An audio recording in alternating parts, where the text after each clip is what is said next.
할렐루야. 2024년 7월 18일 목요일 아침입니다. 계속되는 통독의 말씀, 이사야 23장에서 25장의 말씀 중 24장의 말씀으로 함께 묵상합니다. 오늘 말씀 이사야서 24장부터 이어지는 내일 말씀 27장의 말씀까지는 심판을 이야기하는 이사야의 작은 묵시록이라는 이야기입니다. 이 책이 작은 묵시록이라 불려지는 이유는 온 인류와 우주에 대한 최종적인 심판을 언급하기 때문입니다.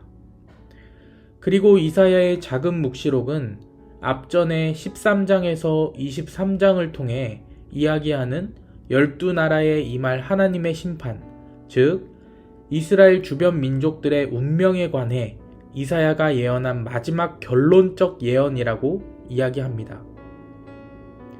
예전에 흥미롭게 보았던 책 중에 끝나지 않는 세계의 종말이라는 책이 있습니다. 이 책은 다비드 아미도비치라는 스위스 로잔 대학교에서 종교과학 신학을 공부한 역사학자가 쓴 책인데요. 그는 고대 유대교 역사를 비롯한 고대 중동 지방 역사, 유대교 묵시문헌 및 사해 문서에 관한 전문가로 매우 유명한 사람입니다. 그가 쓴 끝나지 않는 세계의 종말이라는 이 책은 묵시론에 초점을 맞추어 이야기를 풀어가는데요. 이 책의 내용 중 저에게 가장 흥미로웠던 것은 이야기를 끌고 가다가 결론에서 묵시론적 메시지의 핵심은 파국이 아닌 희망이라고 강조한다는 것입니다.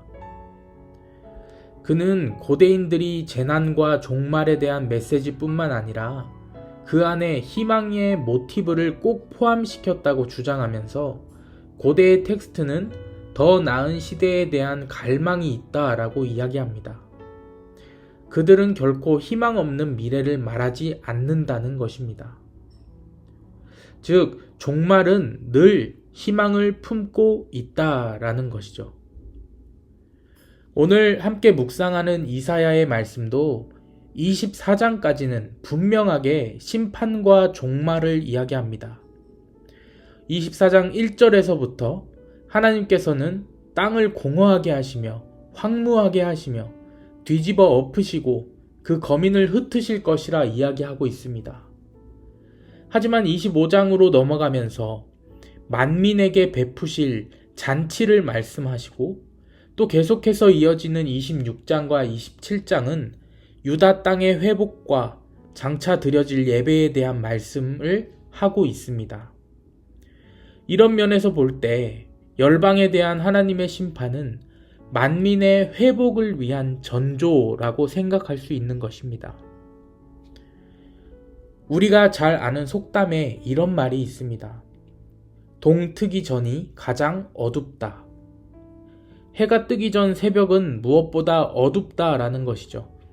우리는 때때로 끝나지 않을 것만 같은 고난의 터널을 지나곤 합니다. 한치 앞도 안 보일 정도로 답답하고 어두운 미래를 보곤 합니다. 그리고 이런 시련이 왜 나에게 닥쳤는지 누군가를, 특히 하나님을 원망하고 싶을 때가 너무나도 많습니다.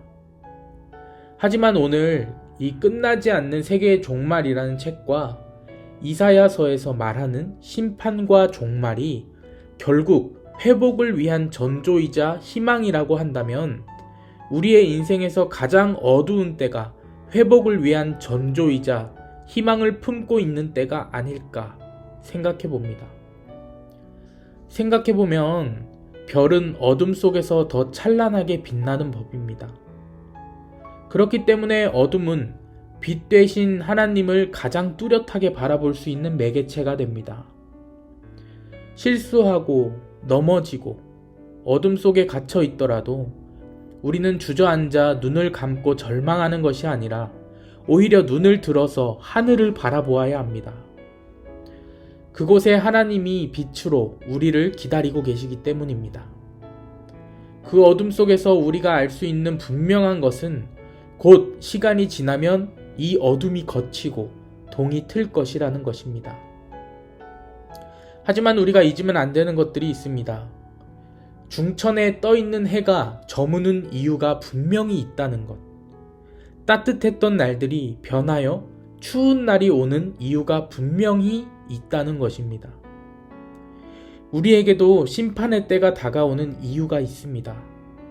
그 이유가 무엇입니까?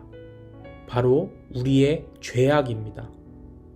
5절 말씀을 보시면 이 땅, 세상이 더럽게, 악하게 된 이유가 바로 사람 때문이다라고 합니다. 이 세상을 더럽힌 장본인이 바로 인간이라는 것입니다. 그리고 그 원인은 죄악에서 시작되는 것입니다. 우리는 이 죄악을 먼저 해결해야 합니다.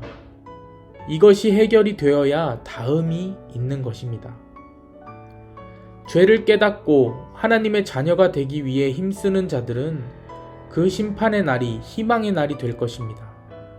하지만 그렇지 못하다면 내일의 희망도 회복의 전조도 있을 수 없습니다.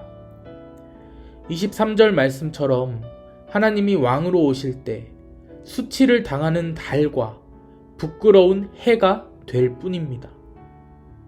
오늘 이 아침 우리 안에 있는 죄악을 깨달아 더 이상 죄에 사로잡히는 것이 아니라 하나님의 빛으로 회복되는 저와 여러분 되시기를 주님의 이름으로 축복합니다.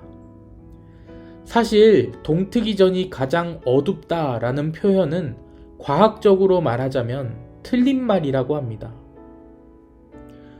동트기 전이 가장 춥다라는 표현이 맞는 표현이라고 하더라고요.